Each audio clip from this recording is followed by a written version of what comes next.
ఏమన్నా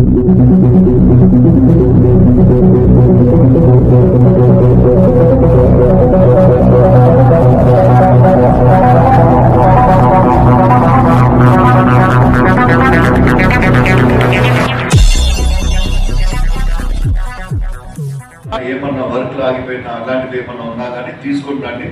మనం consult ministers కాడికి పోయి కూర్చొని మనం పని చేయించుకుంటూ వస్తాము.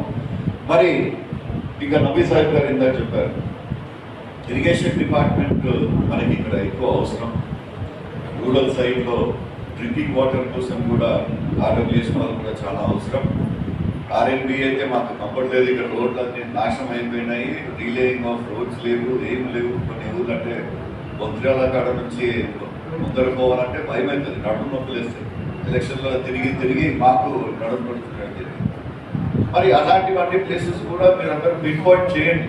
ఏ సర్పంచ్ అయితే ఉన్నారో ఆ ఊరికి మాకు ఇక్కడ రోడ్లు కావాలా, ఊర్లలో సిమెంట్ రోడ్లు కావాలా, అలానే ఆఫీసర్లందరూ కూడా తిరగడమే ఉంటుంది. మీరు కూడా మాకు పిన్ పాయింట్ చేసి చూపించండి.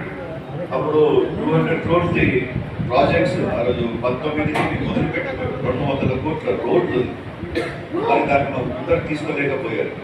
వైఎస్ఆర్సీపీ గవర్నమెంట్ చెప్పుకున్నా కానీ సింపుల్ వర్క్లు అయిపోయారు, కానీ ఎక్స్టెన్సివ్గా తీసుకోలేకపోయారు. ఇప్పుడు నాకు తెలిసిన ప్రకారము ఎన్ఆర్ఈజిఎస్ 100%గా రోడ్లకు కూడా వేయడం జరుగుతుంది. ఇవన్నీ కూడా మనము ఒకసారి మరి ఇంకొక సమీక్ష చేస్తాం. మా ఆఫీసులు ఉన్నాయి, అక్కడ కూడా రావచ్చు, కూర్చొని ఎక్కడెక్కడ షార్ట్ ఫాల్స్ ఉన్నాయో ఆ షార్ట్ ఫాల్స్ అన్ని గ్యాప్స్ అన్ని కూడా మనం ఫిల్ చేసుకొని ముందుకు పోవడానికి ప్రయత్నిస్తాము. మరి ఎలాంటి సమస్యలు వచ్చినాయని దయచేసి మీరు నాకు మై ఫోన్ ఇస్ ఆన్ 24/7. ఎలాంటి సమస్యలు ఉన్నాయని మా వాళ్ళ తరఫు నుంచి ఏమైనా తప్పులు జరిగినా మీరు దయచేసి నాకు చూడడం జరిగితే అది సరిదిద్దుకుంటాం. మరి ఎంపీపీ గారు రావాల్సినది, మరి ఈరోజు ఎందుకు రాలేదో అర్థం కాలేదు.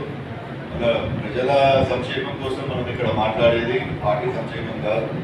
ధైర్యం చేసుకొని ముందర రావాలా, మాట్లాడాలా. ఇట్లాంటి పనులు చేస్తేనే కరెక్ట్గా నీట్గా పోటీ ఏదన్నా పని చేయడంలో కూడా బలా ఉంటుంది. వాళ్ళకు కూడా మీ తరఫు నుంచి ఒక ఇన్ఫర్మేషన్ పంపిస్తున్నాము. దయచేసి మీరు రండి, కూర్చొని అన్ని సమస్యలపైన మనం పోరాడతామని చెప్తూ ఈ అవకాశం ఇచ్చిన పెద్దలందరికీ నమస్కారం చెప్తూ సెలవు.